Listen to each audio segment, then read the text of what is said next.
કેરીના શોખીનો માટે આ વર્ષે કેરી મોંઘી અથવા ઓછી ગુણવત્તાવાળી રહે તેવી શક્યતા. ગ્લોબલ વોર્મિંગની સીધી અસર ખેતી અને બાગાયતી પાકો પર જોવા મળી રહી છે. ગુજરાતના ગૌરવ સમાન કેરીના પાક પર આ વર્ષે વાતાવરણની વિપરીત અસર પડતા ખેડૂતોમાં ચિંતા વ્યાપી ગઈ છે. કેરીના શોખીનો માટે આ વર્ષ પણ મોંઘું બની રહેશે. ખેતીની પેટર્નમાં મોટો ફેરફાર જોવા મળ્યો છે. સપ્ટેમ્બરના અંત સુધી લંબાયેલા વરસાદને કારણે વૃક્ષ પર મોર આવવાની પ્રક્રિયા પ્રભાવિત થઈ છે.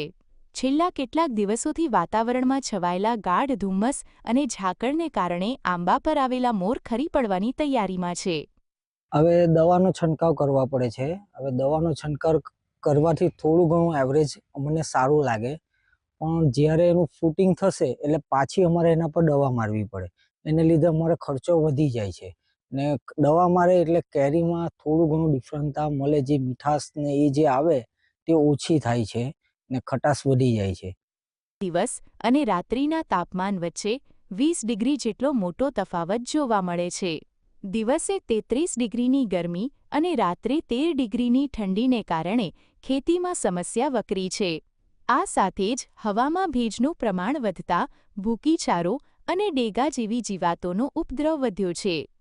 છેલ્લા 15 દિવસમાં જે વરસાદ વરસી રહ્યો છે કમોસમી, અને જે ઝાકળ અને ધુમ્મસ એ બેનો બી જે વધારે પડતો માર છે, તો એના કારણે જે આંબાના ઝાડ છે એમાં નિભાવ માટેનો ખર્ચ વધી જવાનો. પહેલાં કલ્ટાર વાપરવી પડી, ત્યારબાદ જે અત્યારે ફૂગજન્ય તેમજ જે જીવાતજન્ય રોગ, તો એના કારણે ખેડૂતોને નિભાવ માટે અઠવાડિયે કદાચ સ્પ્રે આપવો પડે એવી પરિસ્થિતિ છેલ્લા 15 થી 20 દિવસમાં છે. ખેડૂતોએ મોંઘી દવાઓ અને ફૂગનાશકોનો વારંવાર છંટકાવ કરવો પડી રહ્યો છે, જેથી ખેડૂતોને આવક કરતાં જાવક વધુ થવાની ભીતિ છે.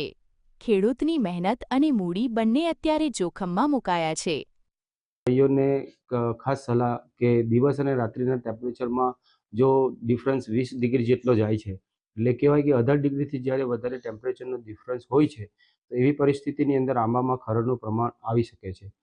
કુદરતી પ્રતિકૂળતા સામે ખેડૂત આજે લાચાર બન્યો છે. જો ઋતુચક્ર આમ જ બદલાતું રહેશે તો આગામી સમયમાં કેરીની ખેતી વધુ કપરી બની જશે. હિતેશ સોનવણે, GSTV નવસારી.